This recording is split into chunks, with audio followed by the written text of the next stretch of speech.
অনেক বাইকার ভাইরা বাইকের কর বিষয়ে আসলে স্বেচ্ছার তো এই আমি যেহেতু আমি একটা আমার কোম্পানির বাইক চালাই, ঠিক আছে? তো আমার নিজের কোনো বাইক নেই, তারপর আমি মনে করি এটা অযৌক্তিক। কারণ একজন বাইকারের আপনার গাড়ির কাগজপত্র থাকে, তারপর ট্যাক্স টোকেন থাকে, তার নিজের লাইসেন্স থাকে, তারপরও যেই করের সিস্টেম করছে আসলে এটা অযৌক্তিক। কারণ যে এটা যদি আপনি সাপোর্ট করেন তাহলে আপনার দেখেন প্রতি বছরে যেই অ্যামাউন্টটা দিতে হয়, আপনি আবার প্রতি বছর আপনার ট্যাক্স টোকেনটা আপডেট করতে হবে, আবার প্রতি বছর আপনার নিজের লাইসেন্স করতে হবে, গাড়ির কাগজপত্র করতে হবে। হ্যাঁ, তো এখন বিষয়টা আসলে দাঁড়ায় যে আসলে বাইকটা তো আর কেউ আমাদেরকে ফাও দেয় না, বা বাইকটা তো করতে হয়, তখন কিন্তু সরকার কিন্তু একটা ট্যাক্স নেয় এবং বাইকের কাগজপত্র, লাইসেন্স ইত্যাদি, ট্যাক্স টোকেন ইত্যাদি ইত্যাদি।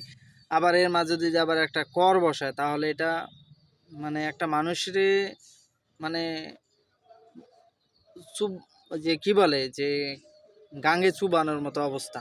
তা আসলে আমি সকল বাইকারের সাথে একমত যে আমার বাইকের কর আমি দিব না। এটা নিয়ে সবাই সোচ্চার হওয়া উচিত। কারণ হ্যাঁ, আমি মনে করি যে আসলে যেই আপনার ট্রাফিক ব্যবস্থা ওটা চেঞ্জ করা উচিত।